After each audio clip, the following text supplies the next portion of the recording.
Hi, I'm about to react to an official film trailer, but it's an oddity, this one. It's called The Rubber Keyed Wonder, and it looks like the ZX Spectrum. Now, I'm of that age where I had a microcomputer, but I didn't have a ZX Spectrum, I had a ZX81, which was the one before this, before the Spectrum. It does look like the ZX Spectrum, judging by the thumbnail. So for that reason alone, I thought I'd react to it. I have done a bit of... I was trying to find out who's releasing it before I watched it, in case it was a concept trailer. But it looks like it's funded by subscribers to a YouTube channel called Ant and Nick's Cabin Fever.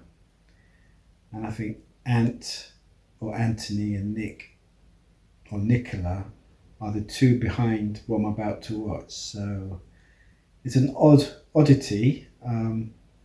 As I say, because of the ZX Spectrum, which I have used probably in school back in the 80s. I've never had one myself. I skipped the Spectrum and onto a Dragon 32. But anyway, I'm fascinated by this trailer. I'm looking, I've just bought it, of course it's coming out this year, and I'm thinking the computer itself may have come out 40 years ago. I'm sure it was 82 or 83. I don't think it was 84. ZX81 came out in 81. I'm sure the ZX Spectrum came out in 82, but I'm pretty sure, because I got the Dragon 32 in 84. Anyway, I'm waffling, I'm going to react.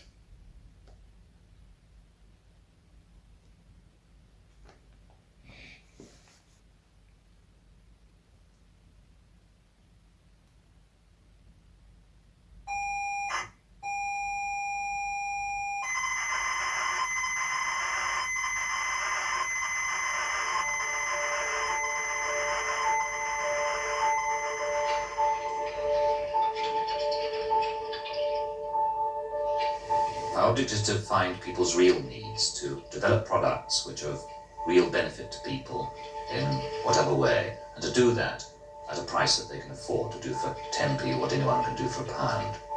Sir Clive Sinclair, you knew who he was, some great British inventor, but I don't think we sort of realised at the time the significance of what he was innovating in and what it would lead to.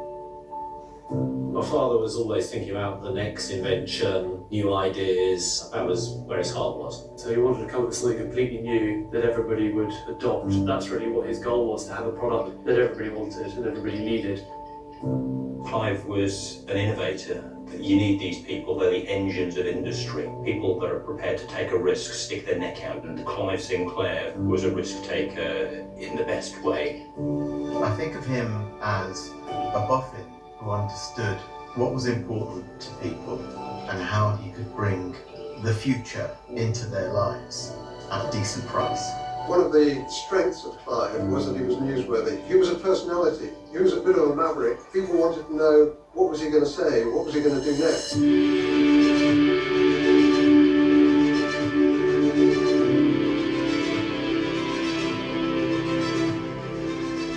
The Spectrum was there at the time when it was affordable for parents to say, yeah, we can stretch to that. The Spectrum was ideal. You go to a shop, pick it up, you unbox it, you plug it in. I thought it was the coolest thing I had ever seen. There rainbow stripe on the bottom right. It's a thing of absolute beauty. And the Sinclair logo itself, the font, get out of town. It was just so successful. The amount of games that we used to get through was just incredible.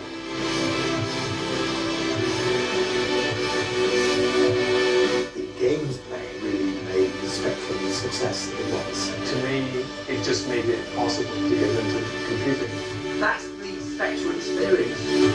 It's one of the few times that I dug my heels in and said, right, we're hiring her or I'm leaving. When Clive was targeting those early adopters, innovators, he was happiest. This was cheap, it was in open houses, it was colour, beautiful. It gave the tools of production to the hands of millions.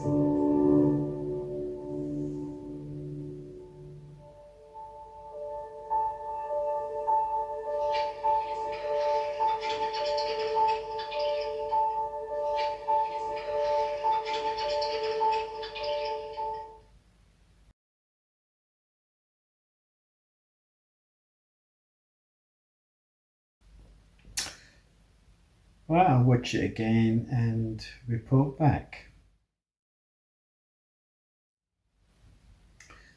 Well, I watched it again and I remembered a few things, at least 3 things to mention. First of all, I like the titles being in the same font as the ZX Spectrum. It was about the ZX Spectrum, after all. And the second point was it had some of the titles in italics, where it said from bedrooms to billions. Of course, I don't think the ZX Spectrum could do italics or bold or underline, if my memory serves me right. And the third thing is Sir Clive himself, Sir Clive Sinclair, the innovator, who I think is like the 2 Steves rolled into one, Wozniak and Jobs. And I guess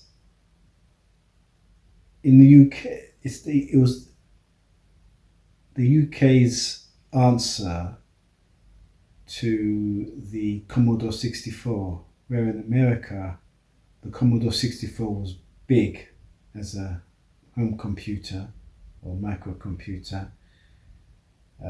In the UK it was the Sinclair Spectrum, not the ZX81, the Spectrum, because it had colour, it had sound. What came before that, the ZX81 and the ZX80, didn't have colour or sound.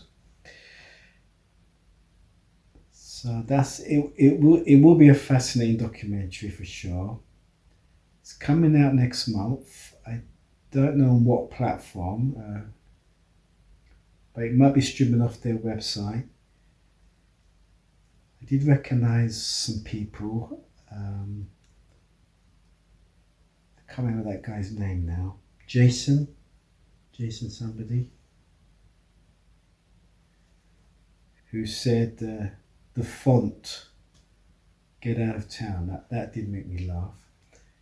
I also recognised the LBC presenter, James O'Brien. There was also a BBC documentary about Sir Clive Sinclair, played by Alexander Armstrong. And it was called Micromen, and it was about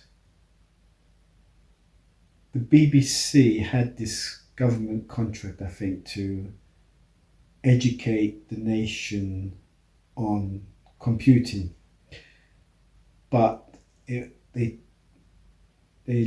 gave out the tender to 2 companies, Sinclair Research and Acorn Antiques, the Acorn Atom.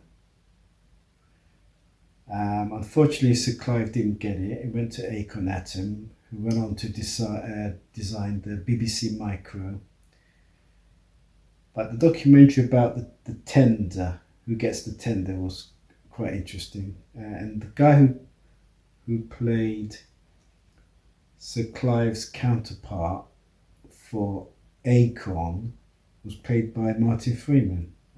So it was almost a comic drama or tragedy, I don't know. It was really worth watching and well performed by those two. But this documentary does look interesting. I don't know why it should crop up as a trailer, but I'm glad I caught wind of it, and it was an enjoyable trailer to watch. So I look forward to it when it comes out. As I said, I don't know where. That's that for this trailer. Again, thank you for watching.